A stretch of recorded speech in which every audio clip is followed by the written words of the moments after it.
네, 안녕하세요. 토크 콘서트 화통의 박재현입니다. 영화 택시 운전사, 남한산성, 그리고 영모. 지난해 개봉해서 굉장히 흥행했던 영화들이죠. 이 세 영화의 공통점 혹시 알고 계신가요? 이 세 영화의 공통점은 바로 역사적 사실에 픽션을 결합해서 만든 팩션 영화라는 점인데요. 그렇다면 사람들은 왜 그토록 이 팩션 장르에 열광을 했을까요?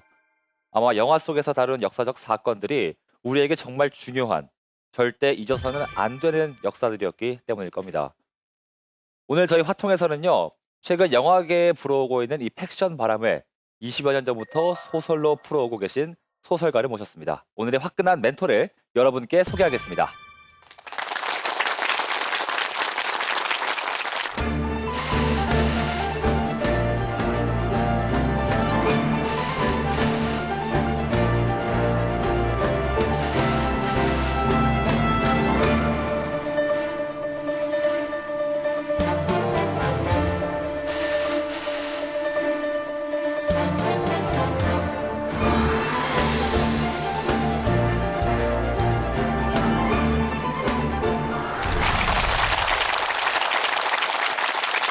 네, 오늘의 화끈한 멘토 김진명 작가님 모셨습니다. 반갑습니다.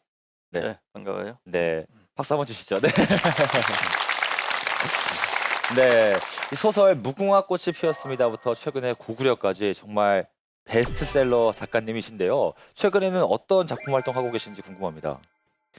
예, 지금 고구려 계속 쓰고 있고요. 네, 그 와중에 이제 지금 북한 핵 문제를 정면으로 다루는 미중 전쟁이라는 책이 이제 나올 예정입니다. 네. 현재 20여 년 동안 작가 생활을 하시면서 20점 이상의 작품을 쓰셨다고 들었는데, 그러면 이게 쉽게 생각하면 1년에 한 권꼴로 작품이 나오는 건데, 그런가요? 어떻게 이렇게 계속해서 글을 쓰시는지 원동력이 궁금한데요. 살아 있으니까요. 살아있으니까 글을 쓴다. 좀 부럽네요. 저희는 살아있어도 굉장히 백지의 공포가 몰려오는데, 작가님께서는 어떻게 글이 이렇게 술술 나오시는지. 일단 이제 제일 중요한 게 그 젊은 시절에 음, 우리 이제 학생들처럼 이렇게 젊을 때에 책을 많이 읽는 게 굉장히 중요해요. 네. 아주 미친 듯이 한번 독서에 빠져볼 좋은 때예요. 이것을 이제 그 세계를 모르면, 즉 독서의 세계를 모르면 아무리 오래 살아도 그냥 껍데기의 삶을 산다든지, 아니면은 하나 분명은 어쨌든 고급인 거는 못 되는 거예요. 네. 고급이 되기 위해서 다들 독서를 열심히 하셔야겠네요. 네. 멘토님께서는 또 늘 실제 역사를 기반으로 소설을 많이 쓰시잖아요. 이렇게 역사를 기반으로 한 소설을 쓰는 이유가 있을까요? 이제 현재라는 것은 네. 그냥 뚝 떨어진 게 아니죠. 네. 네. 예. 어제가 있어야 오늘이 있고, 이제 오늘을 제대로 들여다보려면은 어제부터 봐야 되는 거죠. 그래야 오늘을 잘 살 수 있고 또 미래를 대비할 수 있는 거니까요. 그래서 이 역사라는 것은 단순히 시간적으로 흘러가 버린 과거가 아니고 항상 지금하고 연계되어 있는, 같이 살아 움직이는 것이기 때문에 그걸 구태여 과거, 현재, 미래 이렇게 나누는 게 사실은 이상한 거예요. 네. 이게 다 묶여 있는 거죠. 그렇기 때문에 어제를 꼼꼼하게 들여다보고 그 잘못, 또 잘했던 점, 이런 것들을 분명히 느껴야 지금을 잘 살고 미래도 대비할 수 있으니까, 그런 관점에서 내가 그 우리의 현재 문제, 우리 한국 사회의 정치, 경제, 외교, 안보, 문화, 이 모든 것들이 결국은 해답이 과거에 있다. 그래서 이제 과거를 쓰는 거죠. 네. 작가님의 강연 정말 기대가 되는데요. 그럼 박수로 강연 청해 듣도록 하겠습니다.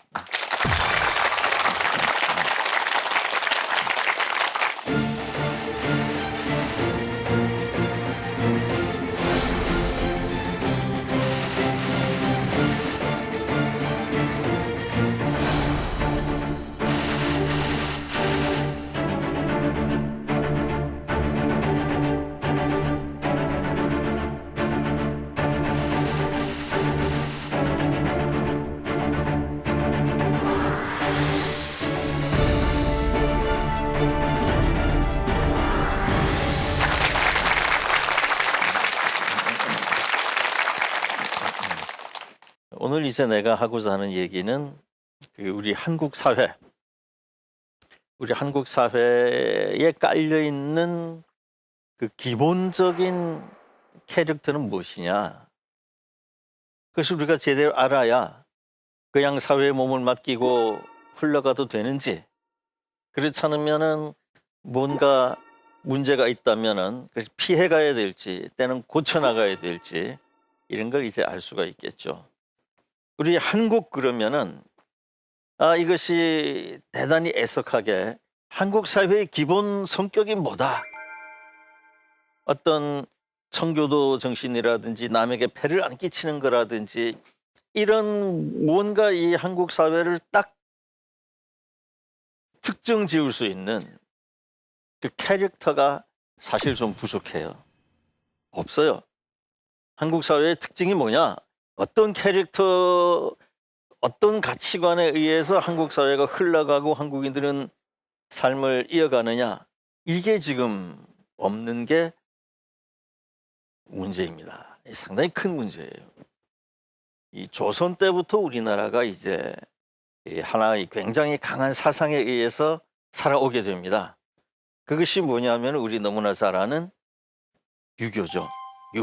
유교. 이 유학이라는 것은 자기라는 것이 없어요. 다 남이에요. 임금이다, 부모다, 다 남을 위해서 너를 어떻게 해라는 거죠. 그러나 이 제대로 사회가 크고 하려면은 한 개인의 자아 하나하나, 의식 하나하나가 굉장히 강해야 되는 거죠. 게다가 이제 원래 나라라는 거는 총칼로 지배해야 맞는 거거든요. 근데 이거는 총칼로 지배하는 게 아니라 이 학문으로 지배를 하는 거예요. 총칼로 지배를 하면은 약자나 못 배운 사람, 가난한 사람도 어느 때 총칼을 이렇게 잡을 수 있는 때가 오잖아요. 근데 학문을 가지고 하면은 이게 역전이 안 돼요. 그래서 조선 오병이 동안 양반들이 다 하고 나머지는 전부 미개한 쌍놈처럼 살아오게 된 거예요. 그러니까 자기라는 게 없는 그런 사회 오래 살아오다 보니까 일단 이 가치관 부재예요. 유일하게 양반만 따르는 거예요. 근데 양반들이 그 다음에 이제 일본이 지배하니까 이게 오히려 나서가지고 나라를 일본한테 넘겨주고 일본인들에 아부해가지고 살고, 그러니까 그나마 그 양반이 갖고 있던 양반 정신이란 것도 다 없어져 버리니까 특히 일제시대에 모두가 일본인들한테 아부해가지고 잘 살려고만 하니까 믿을 놈 하나 없구나. 그게 그 시기에 형성이 된 거예요. 그 다음에 이제 일제 해방되고 나서는 우리나라가 바로 좌우익 대립, 사회가 극심하게 혼란스럽게 되고 그 다음에 6.25 전쟁이 터지고 그 후에는 군사 독재가 쭉 이어지고 그 다음에 경제 근대화, 전부 경제 개발 이렇게 가다 보니까 우리가 이제 진지하게 인간이란 무엇이냐, 사회는 어때야 되느냐, 무엇이 옳으냐, 무엇을 해야 될 것이냐, 이런 것에 대해서 고민할 시간이 전혀 없이 그냥 돈이 제일이구나, 돈 없으면 죽는구나, 이렇게 사회가 아주 천박하게 흘러온 거예요. 이게 지금 우리 한국 사회입니다. 그래서 돈이 좀 여유가 있는 사람들은 1960년대 그 과거에는 우리나라가 뭐 직업도 없고 할 일도 없었어요. 그러던 상황에서 1960년대에 이제 해외 차관이 들어오고 어느 정도 돈 좀 갖게 된 사람들이 돈 버는데 가장 좋은 방법은 뭐냐면은 부동산이잖아요. 집하고 땅하고 샀다 팔았다. 그걸 계속 해가지고 돈을 많이 불렸지만 결국 부동산이나 이런 거는 누구 걸 뺏어먹는 거예요. 그거는 가난한 사람 것도 뺏어먹지만 코 흘리게 어린애들의 미래를 뺏어먹는 거거든요.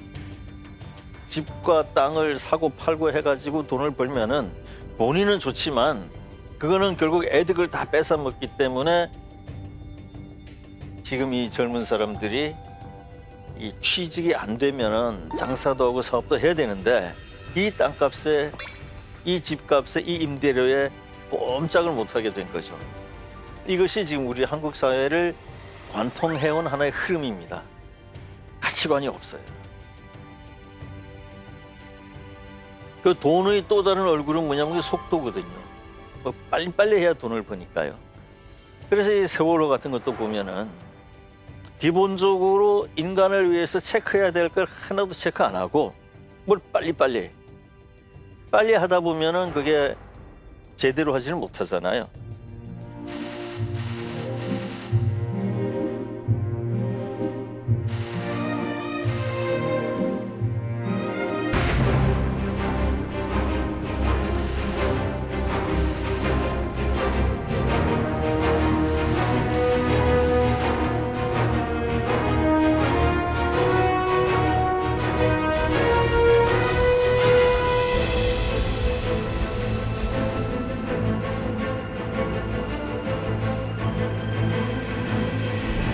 사회가 이제 자꾸 여유가 있고 돈을 벌면 벌수록 다 같이 행복하고 안전하고 즐거워야 되는데 그렇지가 못하고 벌면 벌수록 위화감만 더 생겨요.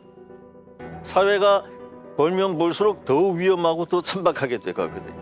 이게 지금 우리 한국 사회의 기본적인 문제입니다. 그러면은 사회가 그러니까 뭐 될 대로 되라. 야, 이놈 세상 뭐 술이나 퍼먹자. 이렇게 사는 것이 세상을 잘 사는 거냐? 그건 아니죠. 자, 이 사회가 그런 점에서 우리 굉장히 원망스럽지만 그러면 우리가 20, 30년 전으로 돌아간 그 사회의 젊은이가 되고 싶어 하느냐? 그건 또 그렇지 않아요. 그 과거의 젊은이들은 또 지금 젊은이들에 비해서 굉장히 나쁜 점도 많아요. 아주 옛날 젊은이들은 좀 먹고 살기가 너무 힘들었어요. 내가 젊고 이런 시절에는 참 계란 하나 먹는 것도 너무너무 힘들었고 소중했거든요. 그 무슨 돼지고기 삼겹살을 먹는다. 그건 뭐 1년에 한 번 있기도 어려운 그런 젊은이들의 시대가 있었고 또 이제 그 다음 젊은이들은 학교를 못 가고 항상 데모하고 형무소 가고 그 함부로 얘기도 못 나누는 술집에서 또 함부로 얘기도 못 나누는 그런 시대가 있었거든요. 그렇게 보면 오히려 지금 젊은이들은 나쁘지만은 않다. 그럼 이 상황에서 이제 어떻게 할 것이냐만 잘하면은 사실은 상당히 좋은 거예요. 정말로 천박하고 위험하기 짝이 없는 내용 없는 사회를 사는 방법으로 추천하고 싶은 것은 이 내면을 키우라는 겁니다. 이 세상엔 두 개의 힘이 있어요. 하나는 외면의 힘이죠. 돈이다, 지위다, 권력이다, 뭐 백그라운드다, 또 외모다 이런 것들은 외면의 힘입니다. 모든 사람이 그걸 위해서 질주해 가지만 그거는 절대 사람을 행복하게 못해요. 그 외면의 힘은 얻으면 얻을수록 자꾸 자기가 천박하고 비참해집니다. 우리 박근혜 정부 때도 보지 않았습니까? 대통령이 장관의 보고를 안 받으면은 장관이 대통령 당신 미쳤어요? 장관의 보고를 안 받고 무슨 대통령이요? 라고 얘기를 해야죠. 그게 우리가 생각하는 올바른 인간이잖아요.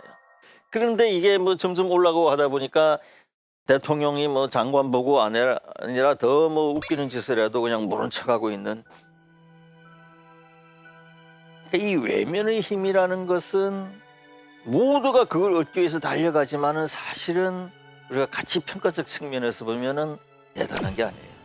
그래서 대통령이다, 재벌이다, 부자다 이런 소위 성공했다는 사람을 인류가 학점을 줄 때에는 A+를 안 줘요.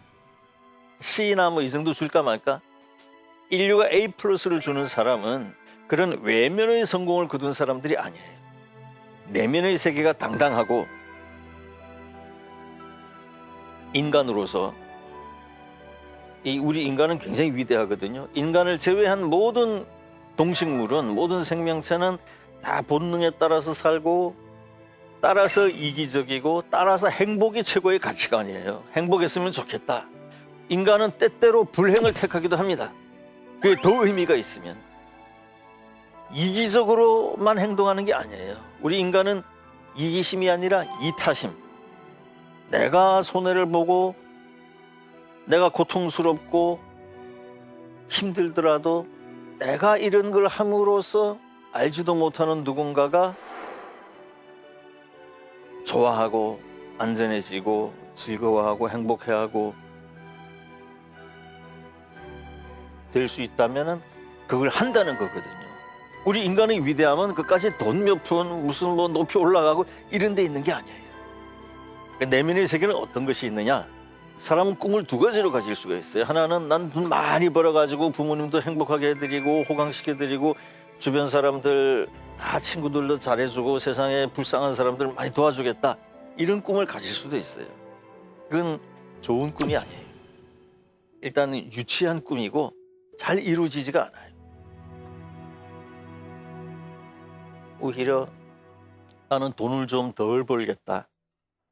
나는 돈을 조금만 벌고 그 대신 소박하게 검소하게 살겠다. 그리고 남는 그 어마어마한 시간을 좀 인간답게, 좀 의미 있게, 좀 나라는 존재가 역사의 이바지가 되게끔 살아보겠다.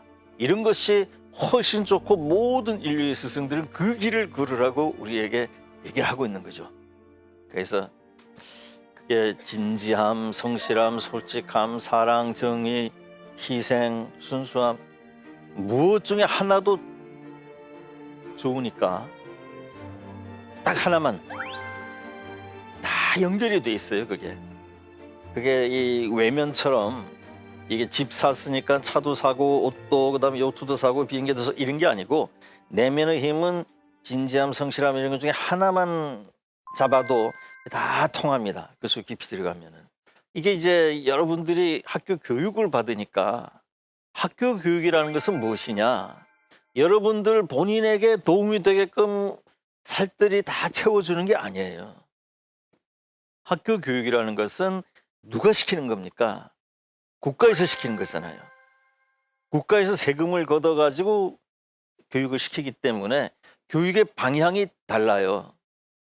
여러분들한테 돈을 받아가지고 한 사람 한 사람에게 맞는 최적의 교사를 붙여주는 게 아니잖아요. 일률적으로 학생이 어떤 성격을 가졌든 어떤 특기를 가졌든 뭐 어떤 감각을 가졌든 이건 아무 상관도 안 해요. 국가가 하는 교육은 세금을 가지고 이 우리 학생들을 국가가 원하는 방향으로 교육을 시켜가지고 다른 나라하고의 이 경쟁에서 지지 않게 해야 되겠다. 이게 국가의 교육이거든요. 그러니까 자연히 1등, 2등을 따지고 영어, 수학을 하고 하는 거예요. 난 수학 공부가 싫어. 그런 사람이 있다 그래가지고 그러면은 학생들이 수학을 싫어하니까 수학을 가르치지 맙시다. 국가가 그렇게 나가면 어떻게 되겠어요? 말이 안 되죠. 그러니까 국가에 대해서 자기의 평생 교육의 모든 것을 맡긴다든지 또는 학교에서 가르친 게 이거니까 그게 맞다라든지 이것은 생각이 없는 사람의 뇌구조죠. 자기 인생은 자기가 생각해야 되는 거예요. 자기가 자기를 제일 잘 알기 때문에 나한테 맞는 교육이 뭐다 하는 건 스스로 결정을 해야죠. 그래서 그쪽으로 보강을 해나가는 거예요. 국가는 뭔가 이 인재를 외국하고 경쟁할 수 있는 인재를 키우기 위해서 할 수 없이 그 길로 가는 거구나 하고 그거는 그걸 잘못됐다 이렇게 할 것은 또 아니에요. 그래야 그 중에서 휴대폰도 만드는 사람이 나오고 하는 거지. 그래서 우리가 그 힘으로 사는 거잖아요. 그러니까 그런 면에서 보면은 국가 교육이 나한테 꼭 맞아야 되고 평등해야 되고 이것 자체가 아주 이상한 거예요. 오히려 나한테 안 맞더라도 좀 똑똑한 놈들 좀 많이 키워내 주세요. 이렇게 생각하는 여유가 있어야죠. 내 교육은 내가 하는 거예요. 나한테 맞는 것은 내가 생각을 해가지고 결정을 하는 거거든요. 그러니까 좀 이 독서와 사색을 많이 해야 됩니다. 독서와 사색이 없는 삶은 아까 내가 모두의 우리 미남 앵커하고 얘기하면서 이제 그 독서가 중요하다. 근데 왜 중요하냐 하면은 고급 인간이 되려면은 독서를 반드시 해야 된다. 이게 사람이 아무리 예쁘고 뭐 기가 막히게 뭐 좋은 옷을 입고 또 돈이 많고 아무리 훌륭한 차를 타고 그 이름만으로도 온 나라가 들썩들썩하는 그런 사람이 됐다 해서 그 사람이 고급 인간은 아니에요. 이건희 회장이 대한민국의 국민들이 모든 걸 믿고 따를 어떤 정신을 내보여 주는 게 그런 사람이 아니잖아요. 그 사람은 열심히 일을 해가지고 한국 국민들을 풍요롭게 만들어준 게 자기의 사명이에요. 그거는 우리가 굉장히 그 분야에서는 대단히 훌륭하지만 전 인간적으로 봤을 때에는 그 A+를 주질 않아요. 달라요. 이 내면의 세계를 가진 사람 보는 시각이 다릅니다.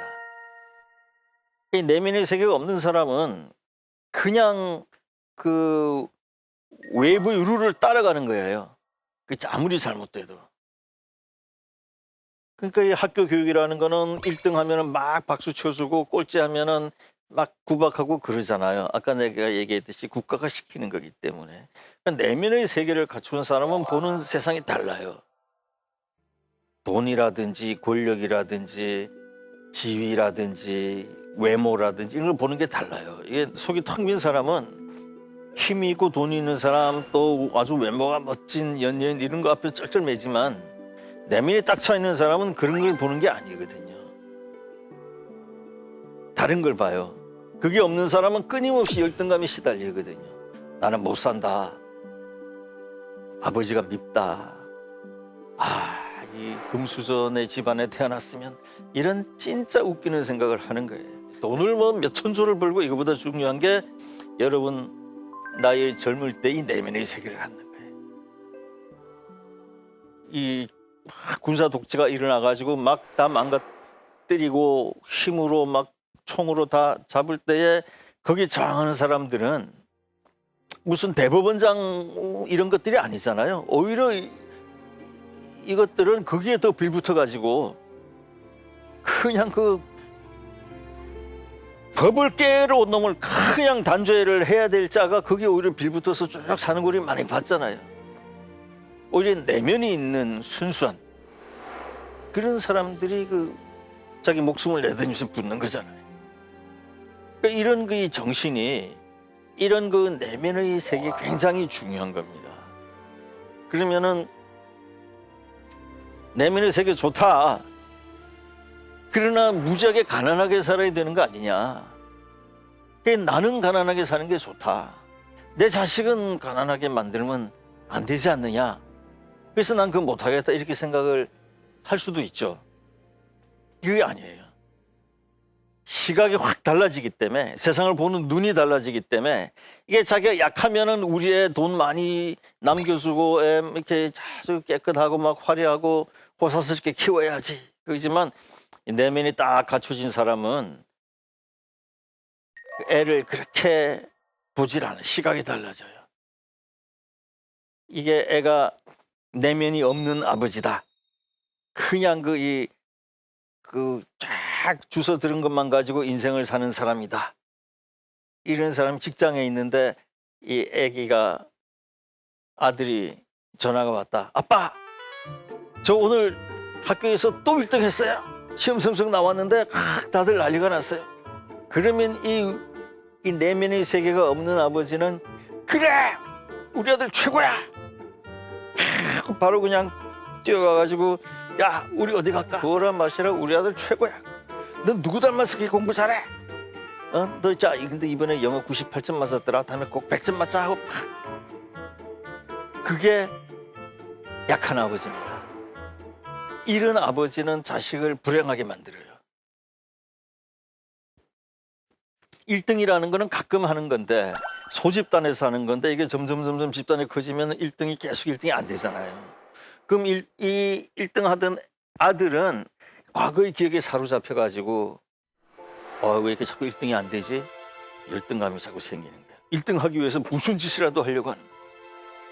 그 애를 그렇게 비참하게 만들면 안 되는 거예요. 이 생각이 없는 사람들이 그렇게 만들어요. 이 사람들은 인생을 잘못 봐요. 나는 불행하다. 내가 불행한 거는 돈이 없기 때문이다. 내가 돈이 없는 건 공부를 열심히 안 했기 때문이다. 너 임마 공부해! 아들한테 그냥 밀어붙이는 거예요. 그건 잘못된 아버지. 이 내면이 가득 차 있는 사람은 애들을 1등을 시키질 않아요. 아들이 아빠 저 또 1등 했어요. 그러면 집에 쫓아가서 그냥 막 무지하게 팹니다. 너 임마 다음에 또 1등 하면 집에 들어오지 마. 그거는 애를 두텁게 보호하는 거예요. 이게 무슨 1등이다 이런 이 얕은 세계의 인간이 있는 게 아니고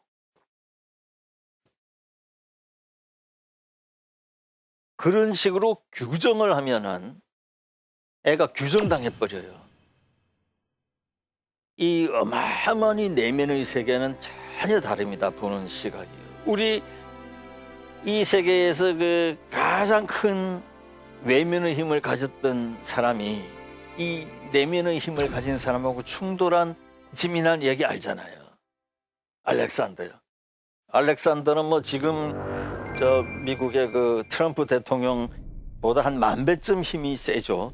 모든 걸 가진 사람이 세계 정복을 마치고 20만 대군을 거느리고 행진을 해오는데 저기 누가 앉아가지고 땅바닥에 뭘 이렇게 쓰고 남루한 옷차림에 누가 있잖아요. 야, 저 뭐 하는 늙은이냐? 그러니까 저 디오게네스라는 늙은이인데 맨 저 모양입니다. 뭐 하는지는 모르겠습니다. 그러니까 알렉산더가 뭐라 그럽니까? 말을 타고 그 앞에 다가가잖아요.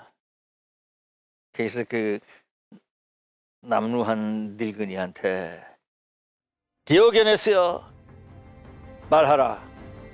나는 세계의 정복자 알렉산더다. 내 너를 위해서 무엇을 해줄까? 그랬을 때에 이 디오게네스가 좀 먹고 살 거 좀 주고 가세요. 안 그러잖아요. 우리 큰애 좀 데려가서 출세시켜 주세요. 안 그러잖아요. 대왕이시여, 해를 가리지 말고 비키시오. 해를 가리지 말고 비켜라 임마. 너 알렉산더든 뭐든 난 상관 안 해.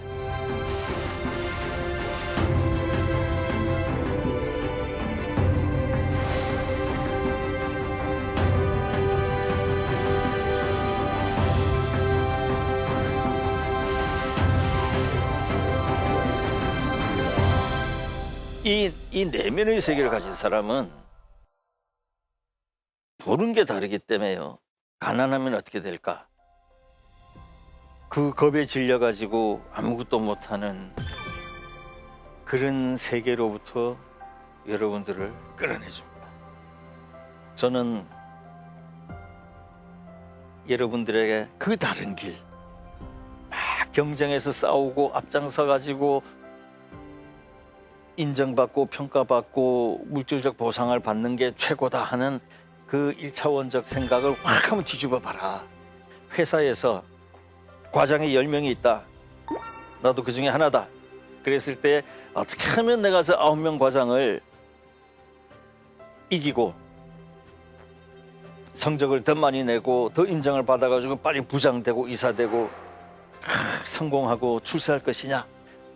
이렇게 생각하는 길이 하나가 있고 또 하나의 길이 있어요. 어떻게 하면 내가 저 9명의 과장들을 보이지 않게 도와줘가지고 저 사람들이 잘 될 수 있도록 어떻게 할 수 있는 게 없을까 하고 생각하는 방법이 있어요. 모든 인류의 스승들은 후자로 생각하는 거잖아요. 전자로 생각하게 되면은 회사에 기쁜 일이 있어도 기쁘지가 않아요. 야, 이번에 3억 불 수수를 받아왔는데 저 박 과장 저놈이 해온 거야. 겉으로는 와, 박 과장 최고야. 박 과장 건배. 박 과장을 위하여. 하지만 속으로 들어가면서 막 미치는 거예요. 조급해지고 자꾸 열등감에 빠지고 그러다가 무리하고. 그렇게 이 인생은 그렇게 못 되는 케이스는 다 비슷해요. 그렇게 가는 거예요. 우리 인간은 어쩔 수 없이 90%의 본능에 따라 살게 돼 있어요. 1%의 비본능이 있거든요. 그 1%의 비본능이 맞다 하고 쫓아가는 게 하나의 방법이에요. 그러면 그게 내면의 세계하고 맞는 겁니다. 아까 내가 얘기했죠. 이기심을 넘어서는 이타심. 내게 손해가 오고 고통스럽더라도 그걸 해가지고 알지도 못하는 누군가가 행복해하고 즐거워하고 안전해지면 그걸 하겠다는 그 정신으로 우리 인간이 여기까지 살아온 거예요. 만약에 우리 인간이 이기심으로만 살아왔으면 이미 다 멸종되고 끝났죠. 사자나 코끼리나 이런 것들은 뭐 과적 죽여봐야 자기네끼리 아무리 용감한 사자를 한 10마리 죽이고 마는 거예요. 근데 인간은 1000만 명, 1억 명도 죽이잖아요. 그리고 그런 인간들이 이기심으로만 살아왔으면 지금 이 세계가 안 오죠.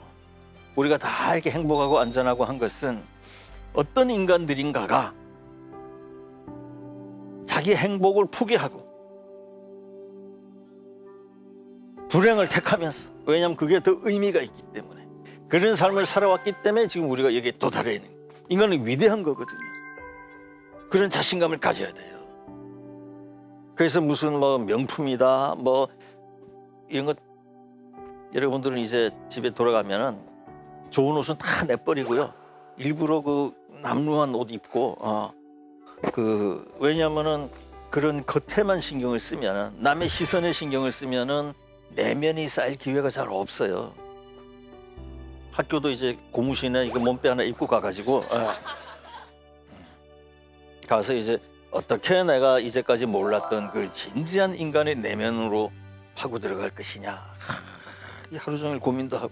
밥 안 먹는 것도 아주 좋아요. 밥을 자꾸 먹으면은요, 그거는 우리 그 인간의 아주 이 깊이 있는 지성의 세계보다는 본능에 따라서 움직이는 그 동물 세계에 좀 더 빨리 가는 길이에요. 그래서 밥을 안 먹으면 마음이 거룩해지거든요. 깨끗해져요. 그리고 이제 과거를 생각하면은 잘했던 것, 잘못된 것들이 아주 이 미세하고 섬세하게 머릿속에 자꾸 되면 잘못된 것에 대해서는 자기도 모르게 눈물도 나고 그래요. 그런 세계를 거치면서 자기를 갈고 닦아나가는 거예요. 나는 세상에 수없이 많은 사람을 만나봤지만, 그게 뭐 대통령들도 많이 보고 뭐 부자들, 뭐 유명한 사람들, 지위 있는 사람들 다 만나봤지만 내가 참 좋아하고 존경할 만한 사람 찾기는 어려웠어요. 근데 딱 한 사람이 있었어요.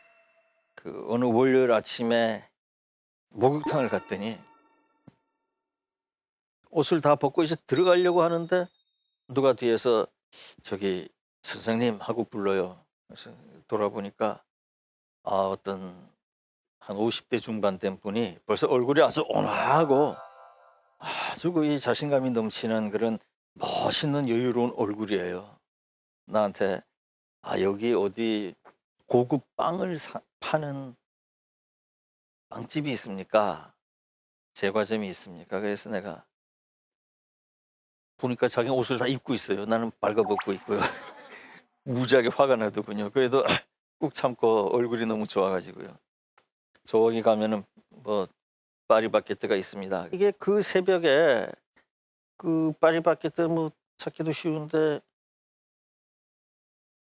그래서 여기 사람이 아닌 것 같아가지고 그랬더니, 예, 저는 지난 금요일 날 서울에서 내려와가지고 여기 양로원에 금토일 3일 봉사하고 이제 오늘 새벽에 서울로 올라가려고 목욕을 했는데, 그 할머니들 얼굴이 눈에 밟혀가지고 발걸음이 안 떨어집니다. 그래서 빵이나 좀 사다 드리고 가려고 그럽니다. 고맙습니다 하는 거예요. 그래서 내가 문을 열고, 옷장문을 열고 그 주머니에 있는 돈을 다 털어서 드리면서 한 30-40만 원 됐을 거예요. 예. 이거 보태서 사주십시오. 그랬더니 아닙니다. 돈은 다 있습니다. 그래서 그래도 좀 저도 동참하고 싶으니까 해주세요. 그랬더니 그중에서 10,000원짜리 3개를 빼가지고요, 3만 원을 빼서 이거면 충분합니다 하고 돌아서는데, 정말 그 모습이 내가 평생 좋아하고 존경할 수 있는 사람을 만났구나 하는 생각이 들게 해서 아직까지도 잊혀지지가 않아요.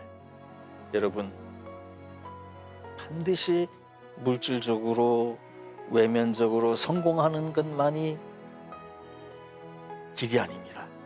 이 내면의 세계, 가치 있는 내면의 길을 찾는 것이 그 무엇보다도 중요하다는 걸 끝으로 내 얘기를 다 마칠게요.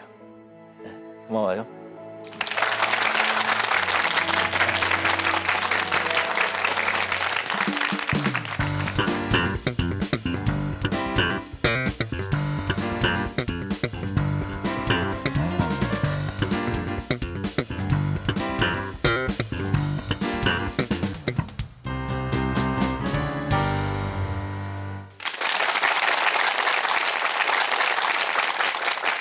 네, 멘토님의 강연 잘 들었습니다. 이 한국 사회의 가치관이 부재하다. 저는 이 진단을 듣고 굉장히 감명을 받았는데요. 우리 사회를 관통하는 이 가치관이 없으니까 사람들이 오히려 더 유행을 쫓고 남들보다 떨어지지 않으려고 하고 남들만큼 하려고 하고 이런 게 더 심해지는 것 같아요. 어떻게 보셨습니까? 네, 정확한 진단입니다. 네. 지금 우리 한국 사회가 이제 주로 그 외면에 너무 치우쳐 있어요. 그래서 쉬운 말로 하면 이제 껍질만 중요시한다는 뜻이죠. 네. 우리 이제 선대의 문제가 전혀 없다고 볼 수는 없지만 네. 그래도 이제 우리 전 제너레이션들은 또 다른 과제가 있었거든요. 우리나라 굉장히 못 살았거든요. 그야말로 그 보릿고개 시골에서는 굶어 죽는 사람도 많았어요. 그것이 불과 이제 6, 70년 전 얘기인데 그걸 이제 이분들이 다 극복을 해가지고 전 세계 최고들만 입는 걸 우리도 뭐 어렵지 않게 네. 한 3년 저축하면은 하나씩 살 수도 있잖아요. 네. 그러니까 과거를 부정만 할 것은 아니죠. 굉장히 멋진 이제 이런 현재를 선물을 해줬는데 이제 우리 할 일이죠. 이제 이 가치관 부재의 껍데기만 있는 이 사회를 어떻게 내실 있게 바꿔나갈 것이냐. 그래서 이제 우리 모든 젊은 세대는 도전을 받는데 지금 우리 젊은 세대의 도전이 이제 바로 그겁니다. 어떻게 외관을 극복하고 껍데기를 극복하고 이 내면의 가치를 일으키느냐. 그걸 하기 위해서는 이제 우리가 그 희생자가 돼 갖고는 안 되겠죠. 네. 우리가 이제 자각을 하고 거기서부터 깨어가지고 이 내면을 가꾸는 내면의 농사를 짓는 그런 일에 이제 우리가 매진하는 것이 지금의 과제라고 생각됩니다. 네. 작가님께서 직접 해보신 수련법이라고 할까요? 내면을 다루는 방법. 예, 네. 저는 이제 그 여러분들과 대학 1학년, 2학년 이 무렵에요. 저는 이제 한 3가지 정도를 했다고 볼 수가 있는데 하나는 아주 잔인한 독서를 했습니다. 이 세상에 인간이 쓴 책이란 책은 다 읽어보자. 분야불문하고 중류불문하고. 그래서 그 문학은 말할 것도 없고 사회과학, 뭐 자연과학, 심지어는 뭐 종교 모든 책을 통해 가지고 그 인간이 생각했던 것은 다 이렇게 흡수를 하려고 했던 게 하나의 방법이고요.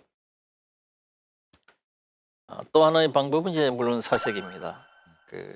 끊임없이 생각하는 거죠. 네.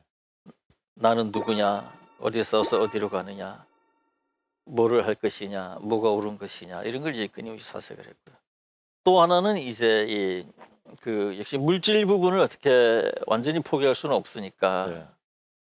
그래서 내 스스로 이제 돈을 벌기는 틀린 사람이라고 생각을 했기 때문에 어떻게 이 돈 없는 상태를 극복할 것인가를 연습을 많이 했어요. 그래서 이제 돈이 없으면은 맛있는 걸 잘 못 먹잖아요. 심지어는 끼니를 못 누울 때도 있잖아요. 네. 그래서 이제 한 7끼, 8끼 이렇게 굶는 훈련을 많이 했어요. 네. 이 사람이 자꾸 굶으면은 처음에는 한 끼만 굶어도 화가 나고 막 눈도 뜨기 싫고 굉장히 삶이 저주스럽고 그렇거든요. 근데 이제 2끼, 3끼, 4끼 이렇게 굶으면은 이 새로운 세계가 전개가 돼요. 마음이 아주 가벼워지면서 정신이 고요해지고 깨끗해지고 평상시에 생각 못하던 게 깊이 생각이 되고 평상시에는 내가 남에게 그렇게까지 내가 잘못했다는 거는 전혀 인식도 못했는데 더 깊어지면 내가 그 순간 그 친구에게 이루 말할 수 없는 잘못을 했구나 이런 걸 느끼게 되고 그 물질의 세계에 부유하고 있던 데에서 쭉 잠재시 깊이 가라앉으면은 느끼는 것도 많고 보이는 것도 많거든요. 그래서 모든 수련하고 수도하는 사람은 다 일단 굶는 거거든요. 그리고 그렇게 굶고 나면은 자신감이 생겨요. 그거 뭐 반면 먹기 못 먹고 이런 거에 뭐 사람이 휘둘리지 않기 때문에 아주 자신감 생기 좋습니다. 네. 또 하나는 이제 그 돈이 없으면은 또 누추하게 보이잖아요. 그 명품 이런 거 못 입잖아요. 뭐 신발 같은 것도 다 아주 제일 값싼 거 신어야 되잖아요. 그래서 이제 그런 거 훈련하기 위해서 그 일부러 옛날에 이제 30년 전에 아버지가 입던 그런 옷들이요. 네. 그것만 입고 다니면 사람들이 다 쳐다봐요. 젊은 애가 뭐 저런 걸 입었지 그런 걸 입고 다니고 하면서 이제 남의 시선을 받는 연습을 많이 했죠. 사실 우리나라 역사가 굉장히 아픈 역사가 많기 때문에 작가님께서 또 쓰고 싶은 사건이나 역사적 사실이 많을 것 같은데 앞으로 이 소설로 쓰고 싶은 이 사건 어떤 게 있을까요? 지금 제가 쓰고 있는 이제 고구려가 역시 이제 앵커가 얘기한 이제 MC라 그러나요? 앵커라 그러나요? MC라고 해주시죠. MC, 예. MC가 뭐예요? 그 준말이죠? M이 뭐예요? 마스터 오브 세레모니. C는요? 마스터 오브 세레모니. Master of Ceremony. 네. 그렇군요. 그 MC가 얘기했듯이 이제 그 우리 한국 역사의 가장 큰 문제가 뭐냐 하면은 과거의 기록이 없는 거예요. 네. 이 과거의 기록이 없다 보니까 그걸 전부 중국에 의존해서 우리가 과거를 보는 거예요. 맞습니다. 네. 이 고구려는 700년이나 지속된 나라인데 종이 한 장 남아 있는 게 없거든요. 이건 굉장히 심각한 문제입니다. 우리 한국인이 문화인이다, 뭐 자랑거리가 많은데 5, 6천 년 전 역사들에 대해서도 어마어마한 기록들이 남아 있잖아요. 네. 근데 우리는 이 고구려가 이제 그 600 몇십 년도에 망하는데 아주 그 이 얼마 전에 망한 나라인데 그리고 700년이나 지속된 나라인데도 글자 하나 남아 있는 게 없다라는 것은 참 우리가 생각할 바가 많아요. 네. 지금 우리가 이렇게 그 사회의 가치관이 없이 껍데기로만 둘러싸여 있는 것하고 사실 비슷해요. 그리고 외국인이 없앤 게 아니거든요. 외국인은 아무리 없애도 그렇게 못 없애잖아요. 그러니까 일본 핑계대고 중국 핑계대는 그런 게 아니고 기본적으로 우리 한국인들이 그런 종류의 어떤 그 안타까운 점이 있습니다. 그래서 이제 내가 지금 이 고구려를 집중적으로 쓰고 있는데 이 중국이 이제 급팽창함에 따라서 중국이 우리나라 역사를 몽땅 가져가거든요. 네. 얼마 전에 미국 의회에서 그래 고구려가 한국의 것인지 중국의 것인지 우리가 한번 판정을 해보겠다. 그래서 이제 이 양국의 이 자료를 보내달라 그래. 우리나라가 보낸 자료 두께가 한 요 정도예요. 중국이 보낸 자료가 여기서 저 천장까지도 되거든요.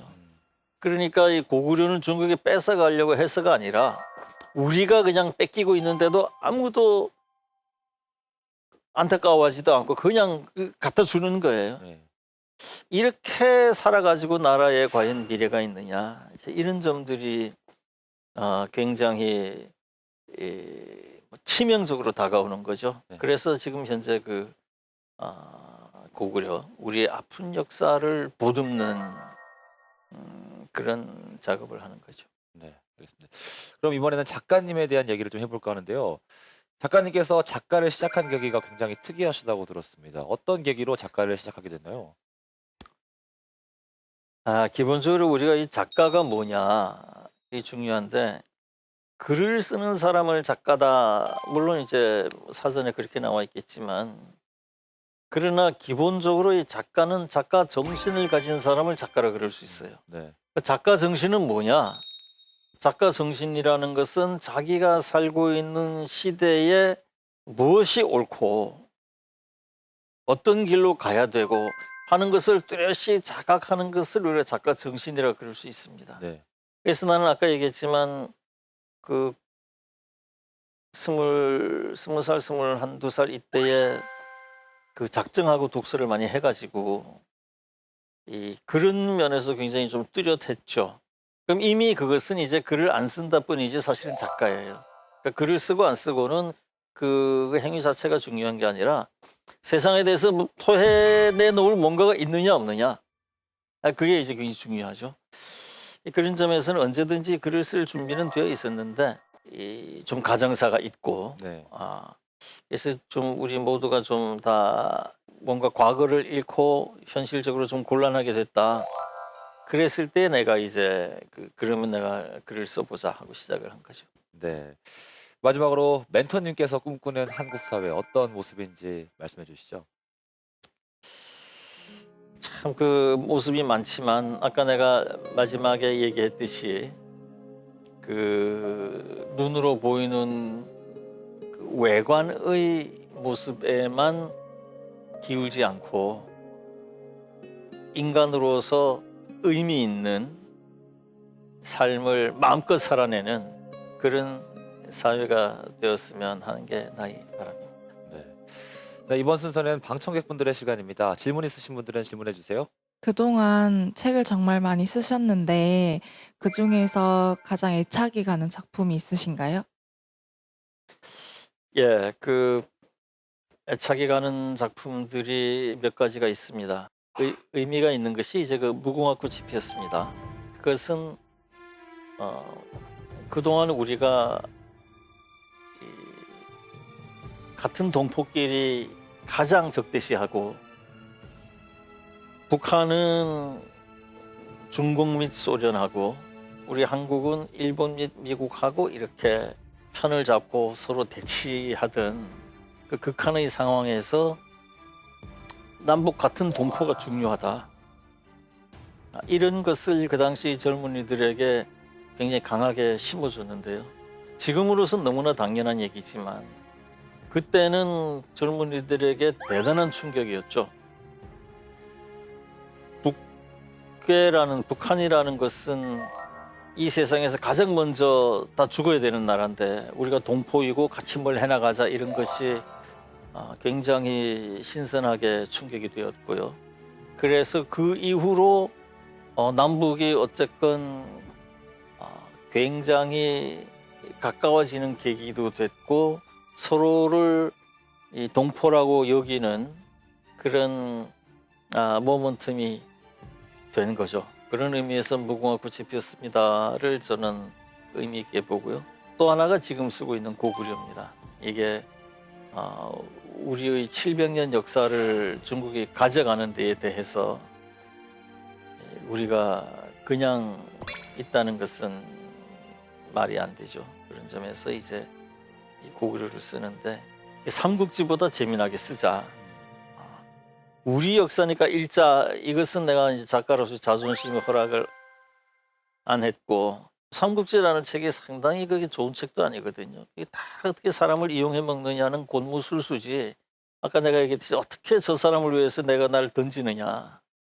이런 이타심하고는 너무가 거리가 먼 이기심의 극치이기 때문에 그 책을 우리 한국인들이 그렇게 손에서 놓지 못하는 한 이 중국의 고구려를 뺏길 수밖에 없다. 그래서 내 고구려를 쓰면서 이제 삼국지보다 재미나게 쓰자고 결의를 했던 게 굉장히 의미가 있고요. 지금 현재 6권까지 끝냈는데 아주 그 기쁘게도 삼국지보다 훨씬 재미있다 하는 생각들이 아주 많습니다. 네, 좋습니다. 소설의 소재로 민감한 일들을 많이 다루시는데 혹시 취재 과정에 어려움은 없으셨는지? 그 무궁화 꽃이 피었습니다를 처음 썼을 때에 검찰 또 안기부, 그러니까 지금이 국정원이죠. 거기서 이제 바로 연락이 왔었죠. 근데 그 책들에 대해서는 사람들이 평가가 다 엇갈렸는데 오히려 국정 안기부장이 이건 너무나 좋은 책이다. 또 국군 보안사령부 같은 데서도 보안사령관이 이거는 뭐 우리 대한민국 국민들의 애국심을 한껏 고취시키는 좋은 소설이지 그게 뭐 북한을 이롭게 한다는 그 하부 구조의 판단하고 달라가지고 나를 수사를 하고 조사를 해서 처벌을 하겠다고 전화가 온 사람들을 그들의 그 두목들이 아주 우습게 만들어 버렸죠. 또 이제 이 박정희 대통령의 이제 핵개발과 관련한 그 죽음을 취재하는 데에 그거는 이제 한국인들 중에는 아는 사람이 있을 수 없어가지고 네. 11.6 끝나고 2, 3일 있다가 전역을 해버린 주한 미군 정보공작 총책임자가 있어요.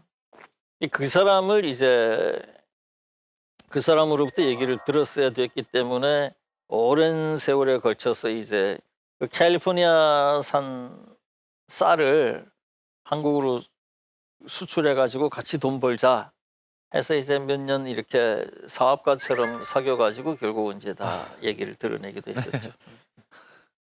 네. 작가님이 책을 많이 읽으셨다고 했는데 혹시 읽으신 책들 중에서 뭐 좋아하는 작가 있는지?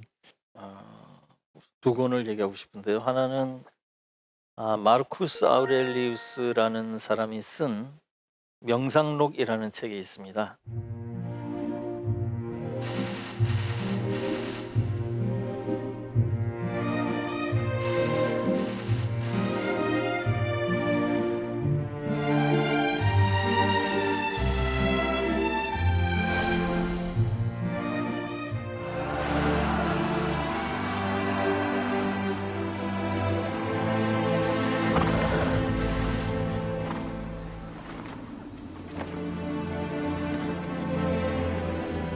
이 책의 이제 내용은 뭐냐면은 내 속으로 깊이 들어가라. 이거 다 껍데기다. 그 어마어마한 영광도 어마어마한 물질적 성공도 다 껍질일 뿐이다. 그 분노로 세계를 떨어올렸던 그 숱한 장군들 왕들 다 어디 갔느냐. 그런 게 중요한 게 아니고 네 자신으로 들어가 가지고 의미를 찾아라. 그 껍데기에 휘둘리지 말아라. 이런 건데 그게 의외로 사람의 내면을 강화하는 데 굉장히 큰 힘을 줍니다. 사람이 살다 보면은 막 그 구설수에 말리기도 하고 오해에 휩싸이기도 하고 별별 진실하고 다른 것에 의해서 고통을 받게 돼 있는데 약자는 그때 다 무너지거든요. 그런데 이 명상록 같은 거를 평상시에 깊이 하고 있는 사람은 그거 뭐 폭풍이 밀려와도 흔들리지 않아요. 그런 게 진짜 힘이거든요. 근데 이 명상록은 이게 굉장히 읽기가 어렵습니다. 그래서 여러분들이 인터넷에 페이터의 산문 명상록 이렇게 같이 쳐보면은 페이터라는 학자가 명상록을 읽고 이렇게 그 A4 용지 한두 장 정도를 요약해 놓은 게 굉장히 명문이에요. 그걸 하나 이렇게 빼가지고 늘 보면은 참 좋습니다. 존 스튜어트 밀의 자유론이라는 책이 있습니다. 간단한 책인데 굉장히 필치가 쉬워요. 같은 거를 이렇게 두껍게 써놓은 게 루소, 몽테스키웨, 홉스 이런 사람들인데 존 스튜어트 밀은 그 10분의 1 두께로 썼는데도 더 명료하게 전달을 하고 있거든요. 어떤 글이 좋은 글인가를 느끼게 하는데 아주 좋습니다. 작가님 이제 정말 저희와 약속했던 한 시간이 다 지나갔습니다. 오늘 청년들과 함께 했는데 어떠셨나요? 너무너무 기분이 좋아요. 다들 정말 행복하게 멋지게 잘 살길 바랄게요. 네. 짧은 말이었는데 역시 작가님이라 그런지 어떻게 하면 사람들이 집중하게 만드는지 잘 알고 있는 것 같습니다. 네, 토크 콘서트 활동 저희가 준비한 순서는 여기까지입니다. 오늘 고생해주신 김진명 멘토님께 큰 박수 부탁드립니다.